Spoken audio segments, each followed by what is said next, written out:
Hey everybody, Krystal Gamer here with a new build video for you today, and not just any build video, but a build video with a story and a history and all of that. It's got a bit of a mystery that surrounds this build, and so I actually think that the story and the mystery might be better than the build. You guys can let me know after the fact what you think about it. But yeah, the history of it I think is pretty cool. It was just something that I came up with, and I don't know, I kind of got into it. So hopefully you guys will a little bit as well.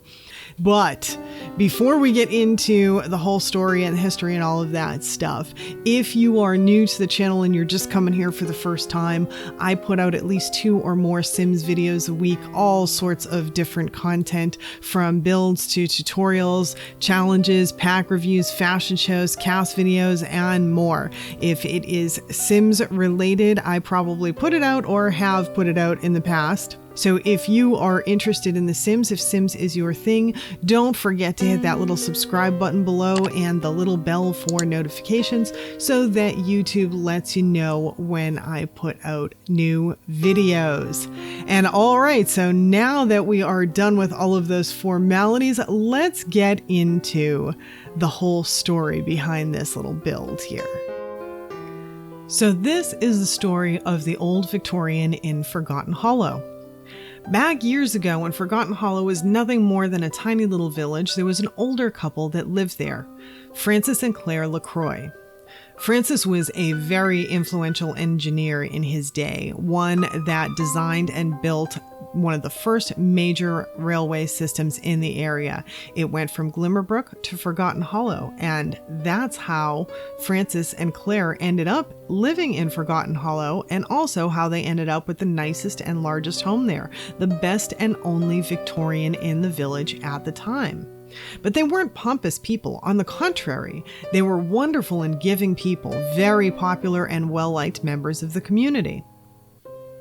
Also, in this little village, not far from the Croix, lived a woman who no one really knew.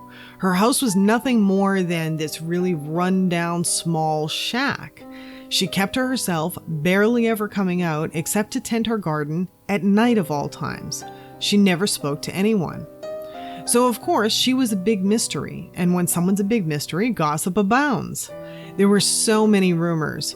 No one really knew the truth, of course, or what to think, but among the children especially, the most persistent rumor was that she was a witch. So she was feared by the children in the village, and children did as children do. They'd dare each other to do things to instigate her, like throw things at her house or knock on the door and run away. Well, one day, a couple of these village kids were doing a knock-a-door run on a dare, made it to her porch, and most literally stumbled upon a baby in a little basket right there on the porch. A live, helpless baby. They had no idea what to do. They were afraid of the witch lady, so they didn't want to knock on the door and actually wait for her to answer. That would have been truly terrifying. So they stood on the porch, arguing in hushed tones for several minutes, and after some debate, one of them decided that they'd still do the knock and run, only they'd hide nearby with their friends, and they'd stick around to make sure that the lady came out and took the baby. The other agreed to the plan because, well, some adult needed to take this baby. So they knocked, hid behind some nearby shrubbery with the rest of their friends, and they waited, and they waited, and the lady didn't come out. They tried it again, and they waited, and they waited again. Again, she didn't come out. Well, now much debate ensued, this time with even more kids.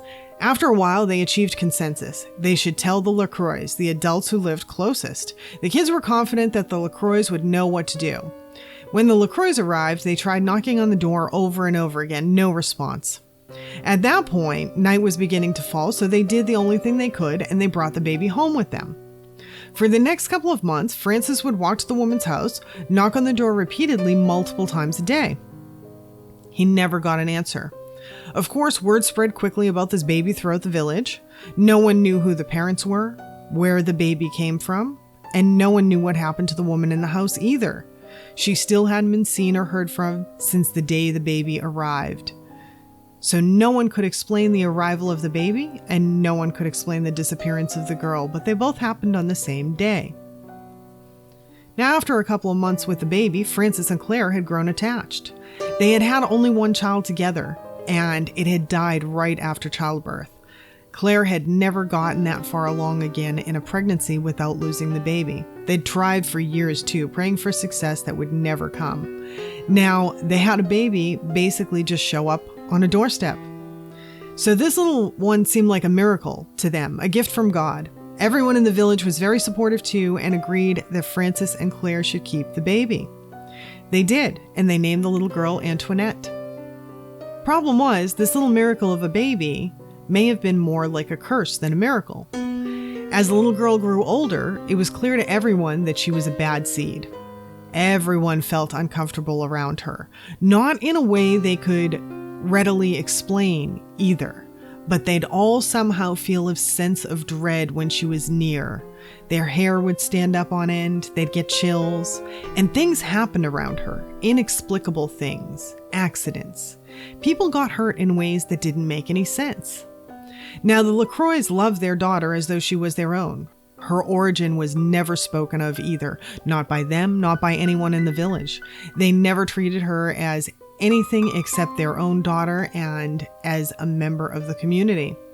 But she was wrong somehow, and even they knew it. They didn't want to admit it, partially because they didn't know what to do about it. But right before they were killed, Claire confided to her best friend that both she and Frances were afraid of their daughter. Literally afraid of their daughter. One might say terrified. Claire trembled when she spoke of it to her friend. A week later, Frances and Claire's bodies were found. In their bed, blood everywhere, but very little left in them. Antoinette was nowhere to be seen. Not in the house that day, and no other time thereafter. Because the village was small, by the time all was said and done, many people had seen that gruesome crime scene.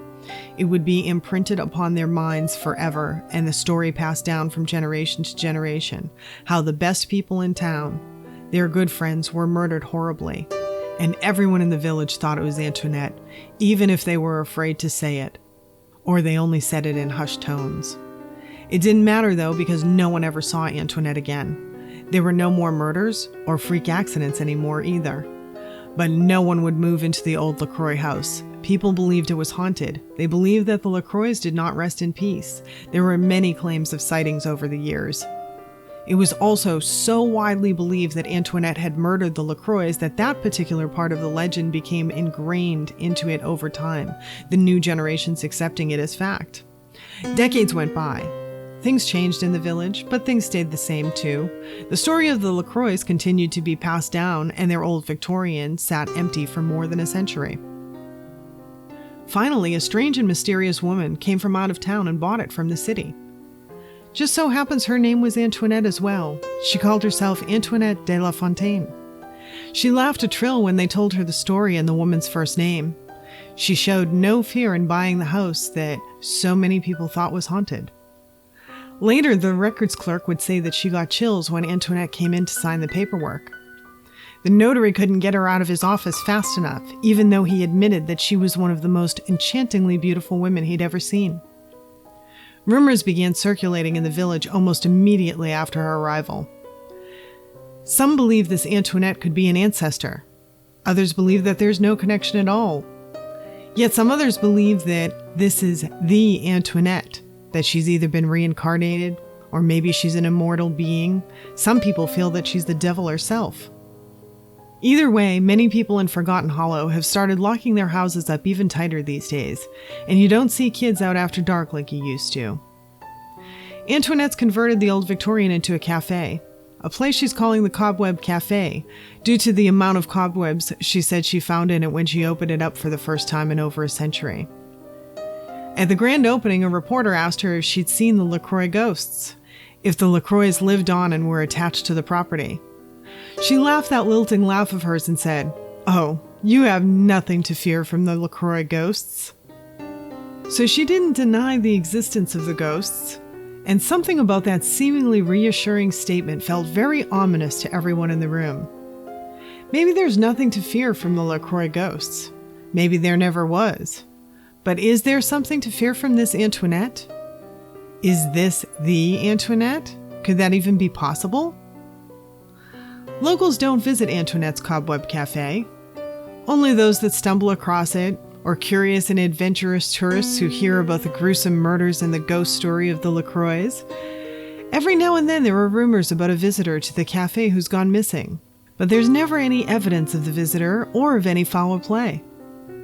Anytime Antoinette is asked about these strange disappearances, she just laughs that lilting trill of a laugh and says, "Oh, come now. Do you think the LaCroix are eating my guests? I'd tell you to say it isn't so, but the mysteries are great for business. Seems people feel tempting the dead is so worth the risk." It's enough to send a shiver down your spine every time she speaks. So the question is, would you visit Antoinette's Cobweb Cafe? What do you think she meant about tempting the dead? And what do you think about this Antoinette? Is she the Antoinette from more than a century ago? Some type of immortal being that sends chills down everyone's spine? Or is it all just a coincidence?